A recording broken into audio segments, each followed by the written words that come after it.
Hi there, Billy T. Mushcat here for another installment of my favorite lo-fi indie rock records of the 1990s. Today I'd like to start by sharing with you an EP by Jawbreaker, an EP called Chesterfield King that came out with their second LP, Bivouac. And this one was arguably the first shot fired in the emo revolution, although at the time Blake Schwarzenbach, the singer-songwriter, had no idea what emo was. It didn't exist as a genre or a concept. It was all hardcore to me. But this one has an eclectic group of songs. There's 5 songs on it. Chesterfield King, the single from Bivouac.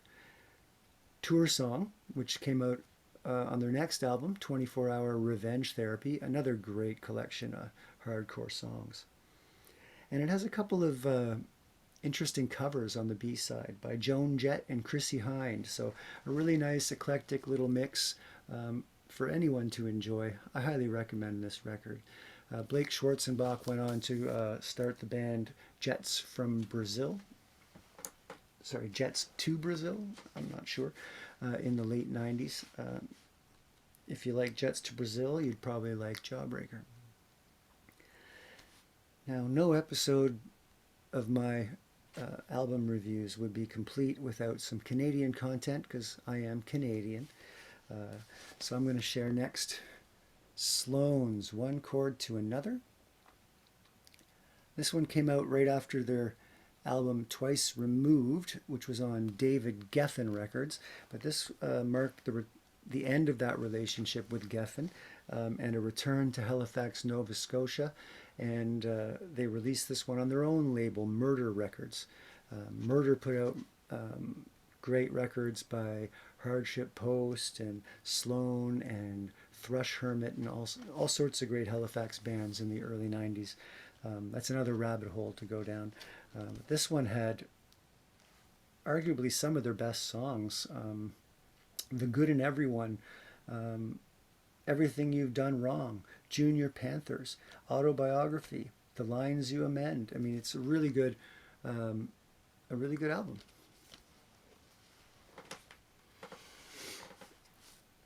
Next, I'd like to move down to Chapel Hill, North Carolina, with the album No Pocky for Kitty by Superchunk. Superchunk, this was only their second or third release, but it's full of great songs. Some of my favorite Superchunk songs are on here, including Skip Steps 1 and 3, Seed Toss, Cast Iron, Throwing Things, Tie a Rope to the Back of the Bus. It's just packed with great songs. And the singers, songwriters, Mac and Laura both, they started their own record label, Merge Records, to release the music for this band on. But Merge has gone on to be a major label in the United States, releasing top 40 acts like M. Ward in the 2000s. I think they even released some of Robert Pollard's solo material in the early 2000s.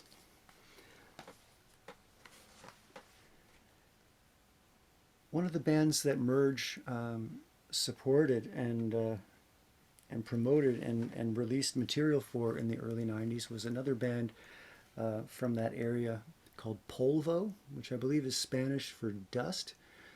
One of my favorite albums by Polvo was more late 90s. It was called Exploded Drawing. But this one came out in 94, so it fits the bill for early 90s indie, lo-fi. And it's got some, dissonant sounds to it. If you like the later Polvo, you'll love this. It just shows where they came from. And it's a beautiful package with hand numbered. I think this one, was number 914, as you can see, stamped on the back.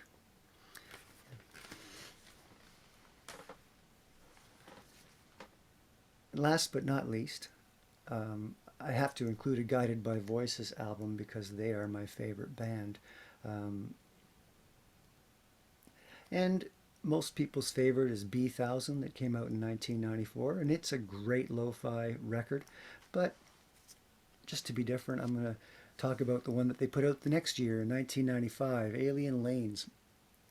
Another, such a good follow-up to B1000, which was a really hard record to follow. But this one's got Motor Away, Striped White Jets, As We Go Up, We Go Down, Game of Pricks, My Valuable Hunting Knife. So many great Guided by Voices standards that they still play today when you are lucky enough to catch them in concert. I hope you've enjoyed this, and I hope that it gets you down a rabbit hole or two. I hope you have a great day as well, and happy listening.